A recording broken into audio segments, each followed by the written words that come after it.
Quería preguntarle cómo vive usted el exilio en este minuto. Con mucha tristeza porque sobre todo a mi edad es bastante difícil, no es como cuando uno está joven que puede decir que va a iniciar una nueva vida. Yo prácticamente dejé los últimos 50 años de mi vida en Nicaragua y deja familia, deja amistades, deja a sus correligionarios, deja todo a lo que he estado acostumbrada por años de años. Y yo sumado a este exilio forzado, tengo también la tristeza de que me fue quitada la nacionalidad nicaragüense. Entonces, las posibilidades de que yo pueda regresar algún día a Nicaragua mientras esté Ortega en el poder son muy pocas, ¿verdad? Entonces, la respuesta es con mucha tristeza, se vive el exilio. Bueno, en más de una oportunidad yo sé que su partido político ha sido declarado como ilegal o censurado, disuelto por el gobierno. Es la tercera vez.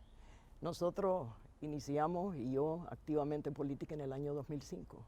Nos quitaron un primer partido, cuando íbamos prácticamente éramos la oposición. Cuando vieron de que ya estábamos posicionada como tal, nos quitaron la personería jurídica. Después volvimos a formar otro, pasó lo mismo. Y este más reciente, que fui electa en un congreso, su presidente y representante legal, ya en el 2017, duramos 5 años y nos quitaron el año pasado esta personería jurídica también. O sea que para la militancia liberal de tantos años ha sido sumamente duro y difícil. Y en este contexto, ¿es posible la unidad opositora, teniendo en consideración que cada vez que se unen los disuelven? Es que depende de a qué se llama unidad, ¿verdad? O sea, yo no soy fanática de la palabra unidad porque cuando uno habla de temas ideológicos es muy difícil unir ideologías. Sí me gusta el término alianzas estratégicas porque esas sí son muy probables y posibles. Y creo que en estas condiciones, los que estamos en el exilio, porque haciendo una breve explicación, los liderazgos opositores o están presos o estamos en el exilio, una de dos. No somos la oposición, porque obviamente una oposición para ser legítima tiene que ser electa por la gente y nosotros no hemos sido electos por nadie, pero estamos tratando de ser una oposición con credibilidad y sobre todo con un mensaje de esperanza para la gente que dejamos atrás, porque lo triste de Nicaragua, con casi cero noticias, cero información adentro del país, es cómo mandar ese mensaje que le dé esperanza a la gente, de aguantar, de tener esa resistencia, de tener el valor, de creer de que va a haber algo mejor.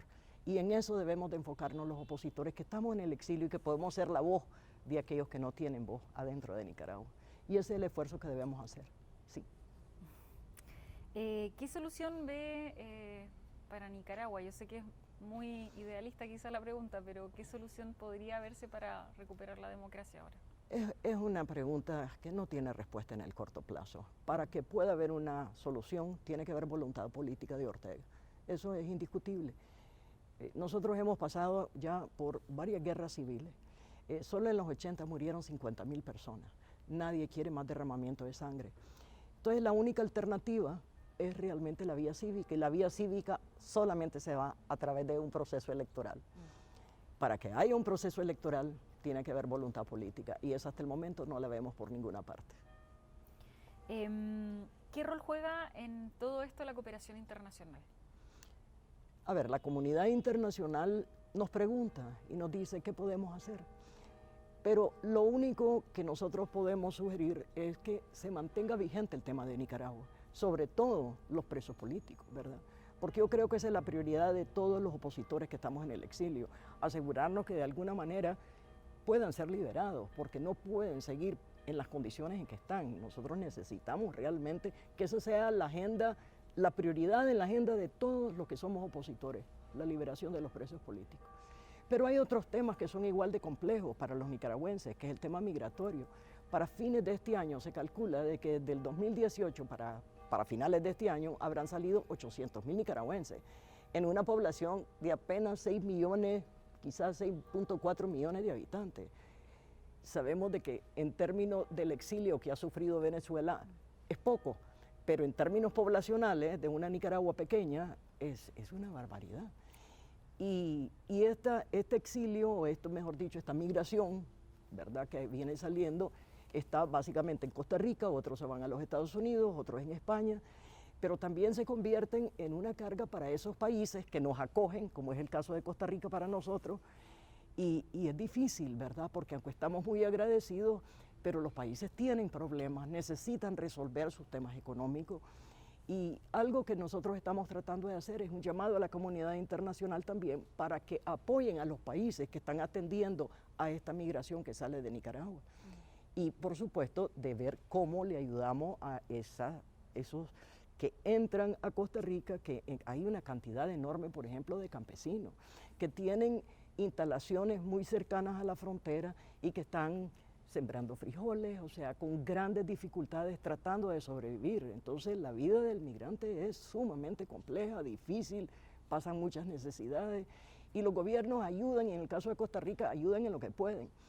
Entonces son temas que no es solamente los presos políticos, que si bien es la prioridad, hay otros que son también importantes, porque ese sufrimiento de todos esos que dejan su país por ir en condiciones tan difíciles a otros, merecen ser atendidos también, y eso es algo sumamente importante para nosotros como opositores. Por último, Kitty, que también se me medio adelantó la pregunta, ¿de qué manera podemos los chilenos o el gobierno chileno contribuir a esta defensa de la democracia nicaragüense y también a la gente que ha sido exiliada? Creo que Chile ha sido un ejemplo para la democracia en la región, ¿verdad? Y nosotros en Nicaragua siempre hemos visto a Chile con mucha admiración. Cuando algún joven quería salir a estudiar, venir a Chile era, o sea, lo máximo, como decimos, ¿verdad? Y creo que el haber venido a participar en el Congreso de la Red Leal es un primer paso, ¿verdad? Y es una gran cosa que el anfitrión hayan sido ustedes precisamente aquí, porque de alguna manera esto nos va a permitir no solo conocernos mejor, sino también hacer esfuerzos como región, porque el problema de Nicaragua no es un problema de Nicaragua, es un problema de América Latina, como hay otros problemas también en América Latina, pero el que como liberales podamos juntarnos, analizar, ver qué podemos hacer y evitar que se repita en el futuro, ¿verdad?